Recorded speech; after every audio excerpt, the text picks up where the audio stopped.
Baik, saya sejam yang lalu dapat pertanyaan dari Bintang Azril.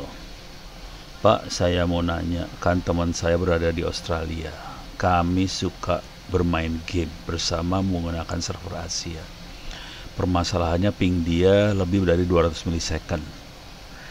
Apakah tidak ada solusi? Oke. Ini ping urusannya dengan sambungan secara fisik ya. Jadi solusinya ada, tapi ganti sambungan sebetulnya. Tapi oke lah, lepas dari masalah itu kita coba lihat bagaimana cara kita mengevaluasi. Di sini saya tulis, jadi tergantung sambungan yang kita lewatin ya. Untuk mengevaluasi sebuah sambungan kita biasanya pakai trace root. Oke, whoosh, ini lagi ngopi. File, oke.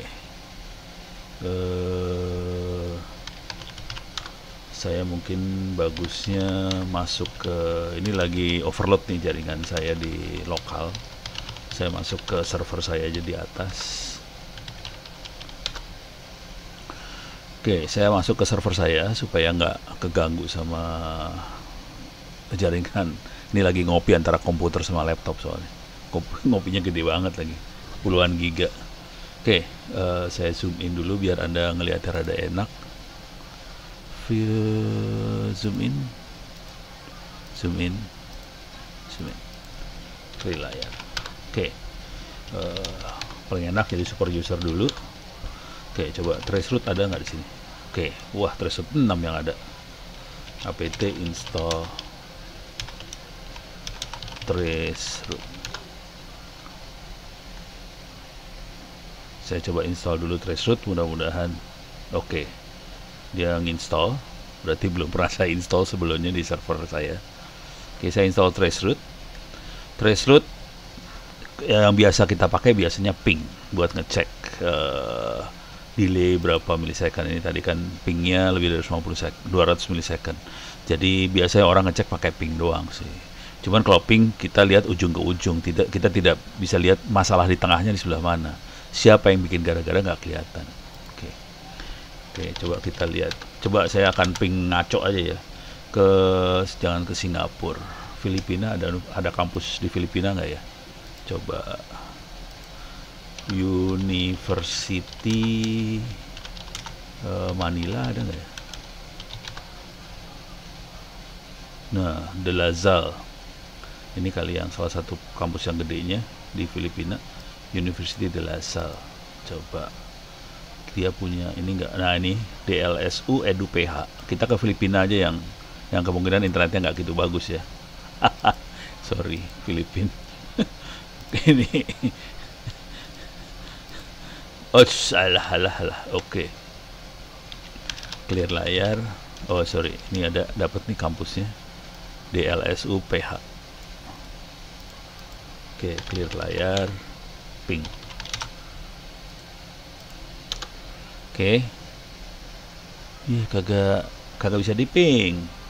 Oh, bisa diping, tapi butuh waktu sekitar segini, 70 milisecond. Oke. Rata-rata tuh, coba kita bandingin sama yang lokal di Indonesia ya, UI ACID. Kok delay gitu ya, malah lebih parah. Nggak respons di ping. UI tidak bisa di ping, paket loss. Coba kita ke lokal aja dah, ITB ACID bisa di ping, kagak ITB bisa di ping dia. Oke, kita lihat bedanya, kelihatan banget bedanya ya. Filipin 60 70 milisecond, ITB cuma segitu, UI nggak bisa di ping, diproteksi kayaknya. Jadi ping jangan dibales lah, percuma nih orang-orang pada iseng banget ngepingin, kagak dibales sama UI. Tapi kita bisa lihat bedanya ini ya, 10 kali lebih lambat di Filipina. Sekarang kita pengen tahu masalahnya apa. Oke, coba. Jadi caranya cuma trace root www.itb.acid. Ini kita bisa lihat sambungannya dari komputer saya masuk ke providernya. Ini udah di dalam ITB, ini udah masuk ke ITB ini ya. Ini masuk ke provider, ini provider akhirnya dapat ini, terus masuk ke Indosat IXP, Open IXP, terus ITB masuknya lewat Indosat ya. Seru banget nih urusannya. Indosat, terus dalam Indosat masuk ke sini, dan kita lihat yang paling parah sebetulnya ini 4 mili, 5, 7, 7, 8. Dari sini ke sini 4 milisecond. Sini 1 mili bedanya, 4 milisecond ke 5 milisecond berarti 1 mili. Dari sini ke sini 2 mili kira-kira. Ini iya. Tapi yang parah gede dari sini ke sini malahan langsung naik 3 milisecond. Jadi yang parahnya sebenarnya dari komputer saya ke provider. Padahal udah kenceng loh ini, kategorinya kenceng. Oke, jadi ini paling parah di sini. Dari sini ke sini kan dari 3 ke 5 milisecond doang. Jadi ini relatif kenceng sih sebenarnya. Oke, sekarang kita lihat ke De La Salle tadi ya. De La Salle trace route. Route.